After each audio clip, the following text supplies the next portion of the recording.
Hello കൂട്ടുകാരെ, എല്ലാവർക്കും പ്രിയാസ് കലവറയിലേക്ക് സ്വാഗതം. ഇന്ന് ഞാനിവിടെ ഉണ്ടാക്കാൻ പോകുന്നത് 4 മണിക്ക് ചായയുടെ കൂടെയുള്ള ഒരു പലഹാരമാണ് പരിപ്പുവട. എന്നാൽ നമ്മൾ വീഡിയോയിലേക്ക് കടക്കുന്നതിന് മുമ്പ് എൻ്റെ ചാനൽ സബ്സ്ക്രൈബ് ചെയ്തിട്ടില്ലാത്തവർ സബ്സ്ക്രൈബ് ചെയ്യുക, ലൈക്ക് ചെയ്യുക, ഷെയർ ചെയ്യുക, കമൻറ്റ് ചെയ്യുക. ആവശ്യമുള്ള സാധനങ്ങൾ: ഇതൊരു 2 കപ്പ് കടലപ്പരിപ്പ് ഞാൻ 3 മണിക്കൂർ കുതിർത്തിട്ട് കഴുകി വാരി വച്ചേക്കുന്നതാണ്.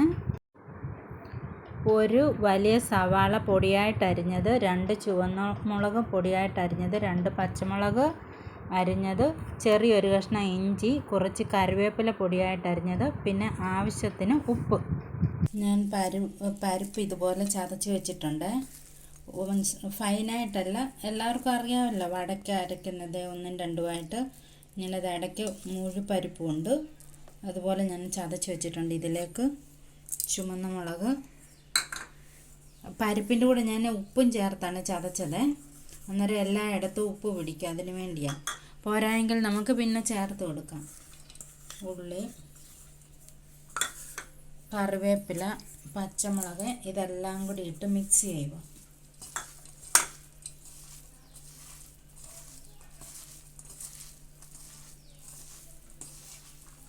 ഈ മിക്സ് ചെയ്യുന്ന കൂട്ടത്തിൽ ഉപ്പുണ്ടോയെന്ന് ടേസ്റ്റ് ചെയ്ത് നോക്കുക. ഉപ്പില്ല എന്നുണ്ടെങ്കിൽ, കുറവാണെങ്കിൽ അല്പം കൂടെ ഇട്ട് കൊടുക്കാവുന്നതാണ്. ഉഴുന്നുവടയെക്കാട്ടി പരിപ്പുവടയ്ക്ക് അല്പം എരി മുന്നിട്ട് നിൽക്കണം, അതാണ് ടേസ്റ്റ്. ഇത് ഒത്തിരി ഫൈനായിട്ട് ചതയ്ക്കരുത്, അങ്ങ് മാവ് പോലെ ആയിപ്പോൾ 1ഉം 2ഉമായിട്ട് മിക്സിയിലിട്ട് ഒന്ന് കറക്കുകയാകാവുള്ളൂ. അപ്പോഴത്തേന് ചതഞ്ഞ് വരും. അന്നേരം അത് നല്ലതായിട്ട് അരഞ്ഞതും പകുതി ചതഞ്ഞതും മുഴുവനായിട്ടുള്ളതും എല്ലാം കാണും. ആ ഒരു പരുവാണ്. ഉപ്പിട്ട് ചതയ്ക്കുകയാണെങ്കിൽ പെട്ടെന്ന് അതിൽ ഉപ്പ് പിടിക്കും. ഇപ്പോൾ ഇത് കറക്റ്റായിട്ടുണ്ട്. ഞാൻ കത്തിപ്പൊക്കി വെച്ചിട്ട് ഇത് ഉടനെ ഉണ്ടാക്കാം. എന്നിട്ട് ഇതുപോലെ ചെറിയ ഉരുളകളാക്കി വെക്കും.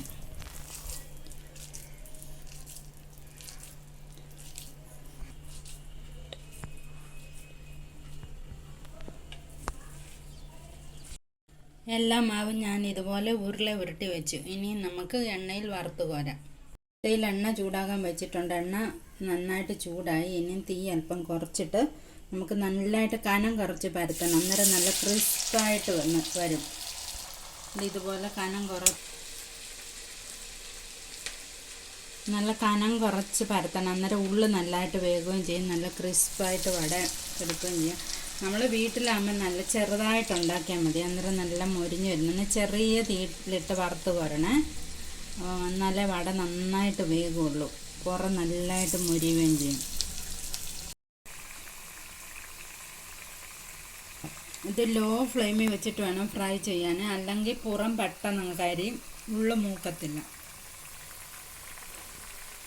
തിരിച്ചിടാം. ആദ്യം ഇട്ടതൊക്കെ റെഡി ആയിട്ടുണ്ട്, അത് നമുക്ക് തിരിച്ചിടാം.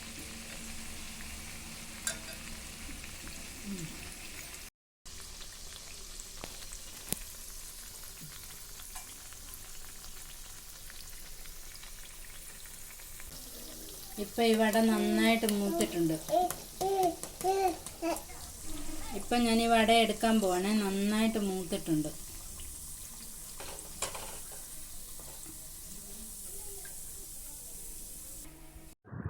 അങ്ങനെ നമ്മുടെ ടേസ്റ്റി ആയിട്ടുള്ള പരിപ്പുവട ഇവിടെ റെഡി ആയിട്ടുണ്ട്.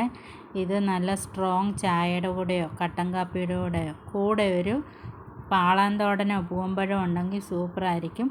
നിങ്ങളും ഇതുപോലെ ഉണ്ടാക്കി നോക്കി കഴിച്ചിട്ട് അഭിപ്രായം കമൻസിൽ അറിയിക്കണം കേട്ടോ. Thank you.